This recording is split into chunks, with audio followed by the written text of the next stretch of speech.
Hi, this is MC of Healthy by George. I come to you every Sunday and Thursday. Sundays I talk about my weight loss journey. So let's talk about that today because I just want to share where I am, what's happening, and some interesting news about Tirzepatide.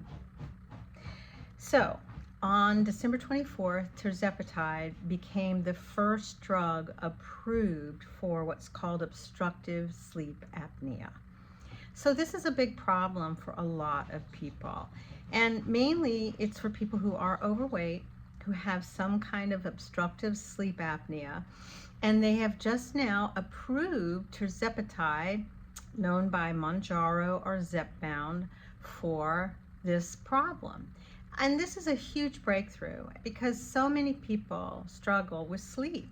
I know I struggle with sleep, but I don't think I struggle with sleep because of obstructive sleep apnea, but I know other people who do. And sometimes it goes undiagnosed and you get woken up in the middle of the night. Of course, if you hear those sounds in the background, that's my dear sweet Pete, who always loves to somehow interject in my videos. And I think it's fascinating that for the first time we have a drug that is helping people on so many levels. Not only is Tirzepatide helping with now being diagnosed, being a drug that is for obstructive sleep apnea, it's also been known for heart health. You know, for people who have heart failure or who have cardiovascular disease. These GLP-1, GIP drugs definitely are changing the game. I already feel, I've lost weight. So I think it's a combination of things, losing weight, but also too, there's some mechanism and we're not sure what that is because truly no one really understands how these GLP-1, GIP-1 drugs work. They know that they slow your gut down and that it doesn't allow your food to move through your system as fast. But there's also some element about how it works with our brain and our chemicals in our brain and how we interact with the gut. So there's something definitely there that we still don't understand as scientists. I think that is truly the world of science that we need to explore. For me and my own experience, I am truly continuing to do very well. Now, it's been a struggle during the past month because I stopped the drug because of my surgery. I had surgery for a major hysterectomy on October 30th, which was very challenging. And I combined it with a tummy tuck, which is what they called it. And I thought, why not? If I'm going to go under the knife, I might as well do everything we can. And it's more extensive than I thought because I also had some what we call problems around my belly button due to a hernia many years ago. And so I feel like so many ways this surgery helped me with so many things. Was it challenging? Yes, but I felt confident about my surgical team. I felt like I had prepared for my surgery in a very smart way. And so now here I am 8 weeks post-surgery and I'm doing really well. I've met my goal weight for this year. That was really tremendous. Over the past year, I've lost maybe close to 45 pounds. I'm at a weight I haven't been at in 40 years, literally. So I'm feeling very, very excited about all those things. And as I look forward into the new year, what's on the plate? Well, rejoining or restarting Tirzepatide was a little more difficult than I thought. I had a lot more nausea than I've ever had before. Is that because of recovering from surgery? Is it from starting the dose at a higher level than maybe I should have because I'm on a 7.5 milligram instead of going back down a level? But I'm tolerating it. I finished a whole month. I'll start the second month in January. So I'm going to see how it goes. I love it that I have a nutritionist that I talk to, a wellness coach that I talk to. But what's disturbing is that now as we go into the new year, all of these insurance plans are starting to discuss how much they're going to cover this drug, how much are they going to stay giving you this drug at the copay once you meet a BMI level. And so, this makes me feel a bit uneasy about what this means for me and my medical cost into the future. I'm going to see my endocrinologist at the end of the month. And this is the thing that's really been a great light bulb moment for me. I know for me that weight loss has been impossible without this medication. I'm one of those people who track my calories, who works out and does exercises, who basically understands a lot about nutrition and low carbs and high protein.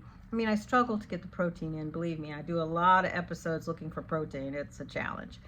And frankly, that is the problem, is that, there is a complexity about obesity that scientists and we don't understand. I read an article, it was so interesting. It says approximately 40% of Americans are either overweight or obese. And when they look at the information since the 1970s to the present day about access to food and food consumption, nothing has changed.